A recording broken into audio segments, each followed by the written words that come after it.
Currently, there are 5 arts gods in the game: Mousse, Stargirl, Matoimaru, Fire Sword, and Amiya Guard Edition.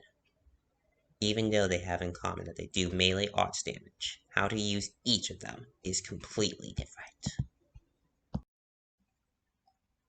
Mousse is currently the only 4-star arts guard in the game. Her talent makes her have a 10% chance of attacking twice, increased to 20% and with Elite 2. Her first skill makes every 6 attack deal bonus damage and lower the enemy's attack for 5 seconds. Her second skill increases her attack and defense for 40 seconds. As someone who loves to use Mousse, even if there's better alternatives, I can say quite confidently that primarily you should be using her first skill.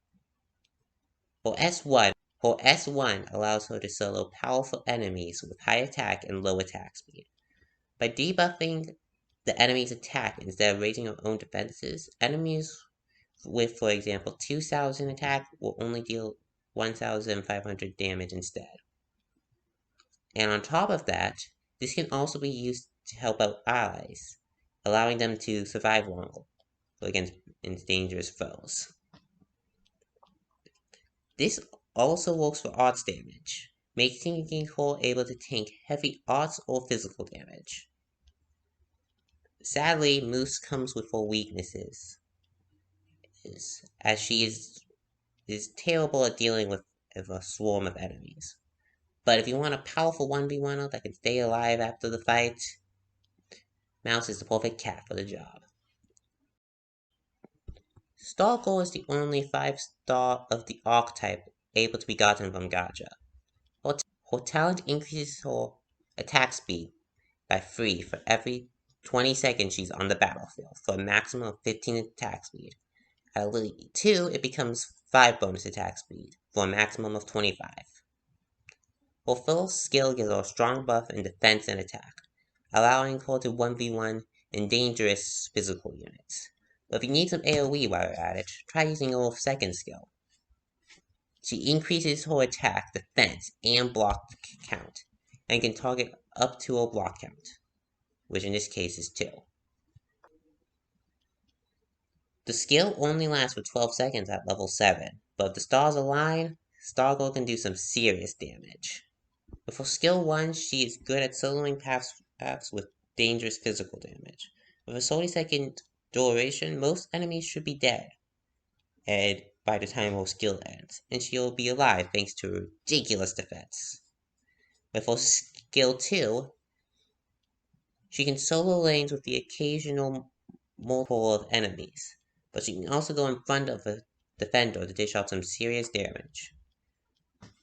Out of all the arts gods, Astesia is the worst at fighting arts gods, but I do believe she is the bane of physical fighters.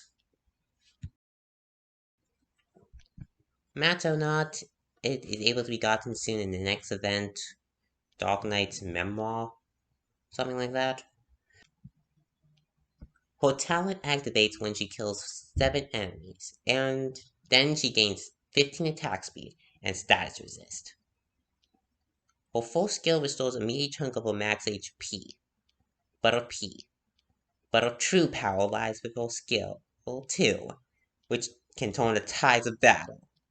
She gains a massive boost in attack, and on top of that, heal 4% of her max HP every second, all for the small cost at lowering her attack range. This skill heals her for more than her max HP over the duration at level 1. Matoimaru's main power comes from using her skill 2. With the amount of healing she receives from this ability, she can be a self-sufficient soloist. As long as no enemies does too much damage at once, she can just keep healing off her injuries. Also, while Stargirl's main focus is dealing with physical damage, Matoimaru's HP regen allows her to fight a larger variety of enemies. Sideroca is the worst arts guards of all when it comes to dealing with swarms of enemies. But if you want someone to heal so much, they might as well be Amiya Guards, then she's the gal for the job. Amiya picking up a sword was probably something I never expected. But no one can deny her power. Her talent gives all allies a buff to their attack and defense by 7%, doubled while using her skills. Her first skill gives a lot of attack, arts dodge, and she attacks twice. Yes, her S1 is the most consistent skill to use, but her skill 2 is just so much fun. Amiya does 9 slashes of arts damage to the lowest HP enemy in range, and does a final strike that deals double the slash damage, but this time true damage. But if that wasn't enough, she gained some attack and 20 resistance for every enemy killed by the skill, stacking up to 3 times. And on top of that, she gets to do true damage for a while after she uses her skill. With a 20 SP cost, she can only use this skill once per battle. Yep, she can only use this skill once per stage, so if you have to use it, make the skill count. Stargirl has defense, Matoimaru has HP, and Amiya Guard Edition has some meaty resistance. With her first skill, she can 1v1 the most powerful of all casters, and deal some sizable damage. It doesn't give her actual resistance but arts dodge though, so you have to be careful about the RNG.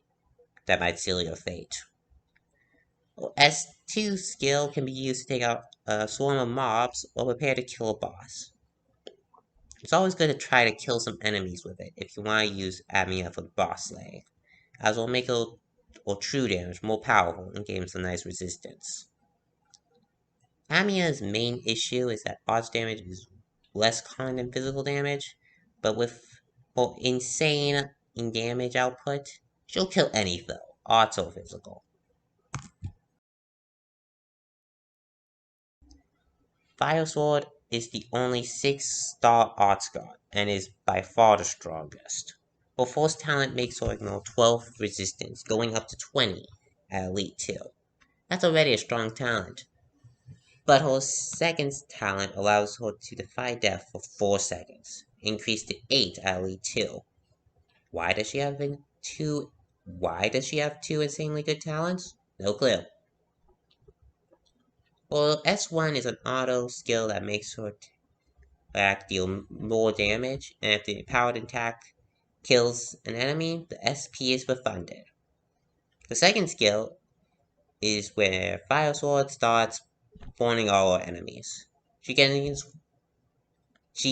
1 plus range, and can attack 2 enemies at a time with bonus damage. She